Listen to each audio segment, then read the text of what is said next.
जिंदगी का सबसे बड़ा अफसोस शायद यही है कि इंसान मर जाए लेकिन उसका धन खर्च ही न हो पाए, और अगर सारा खजाना अपने साथ दफना दिया जाए तो कब्र लुटेरों की नजर उस पर पड़ना तय है। तब तुम्हारे मन में एक अनोखा विचार आता है, यदि खजाने और अपने प्रिय भाई को किसी मजबूत पहाड़ी चट्टान के भीतर छिपा दिया जाए तो शायद हमेशा के लिए सुरक्षा सुनिश्चित हो सकती है। लेकिन अगर केवल हथौड़े और छेनी से चट्टान काटी जाए तो काम बहुत धीमा होगा और तुम्हारा अच्छा भाई इतना इंतजार नहीं कर सकता। इसलिए तुम एक नई तकनीक अपनाते हो। पहले चट्टान को आग से खूब गर्म करते हो, फिर उस पर अचानक ठंडा पानी डालते हो। तेज तापमान परिवर्तन के कारण चट्टान की परतें फटने लगती हैं और बड़े बड़े टुकड़े अपने आप टूट कर गिर जाते हैं। इस तरह खुदाई की गति कई गुना बढ़ जाती है। फिर तुम पहाड़ की ढलान पर इसी विधि से एक विशाल गुफानुमा मकबरा तैयार कर लेते हो। प्रवेश के लिए केवल एक लकड़ी का रास्ता छोड़ा जाता है, लेकिन भविष्य के कब्र लुटेरों से बचाव के लिए तुम उस रास्ते पर दो मोटी मिट्टी की दीवारें खड़ी करते हो। उनके बीच पिघला हुआ लोहा भर दिया जाता है। जब लोहा ठंडा होकर जम जाता है तो वह एक अभेद्य लोहे की दीवार बन जाता है, जो किसी भी जबरन घुसपैठ को लगभग असंभव बना देता है। प्रवेश मार्ग के दोनों ओर छोटे छोटे कक्ष बनाए जाते हैं। इनमें से एक में रथ और घोड़े रखे जाते हैं ताकि तुम्हारे अच्छे भाई की शान बनी रहे। दूसरे कक्ष में शराब के बड़े बड़े घड़े,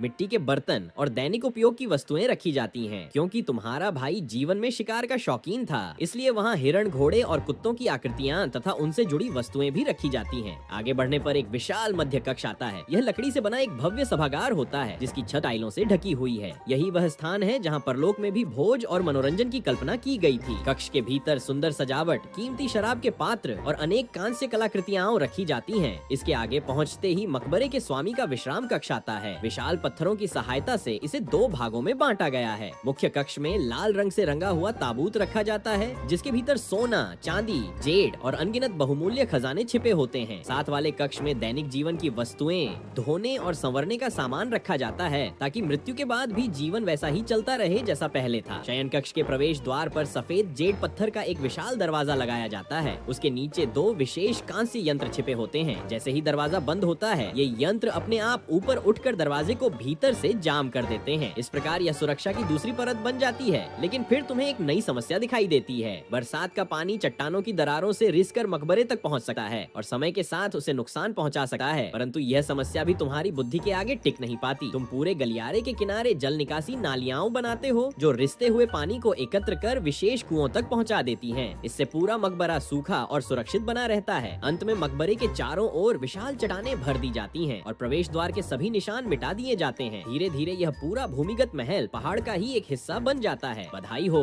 तुमने पश्चिमी हान काल के प्रसिद्ध राजा लियू शेंग के भव्य मकबरे का निर्माण कर लिया है। लोहे की दीवारें, जेड के पत्थर के दरवाजे, उन्नत जल निकासी प्रणाली और विशाल चट्टानों से सील किया गया प्रवेश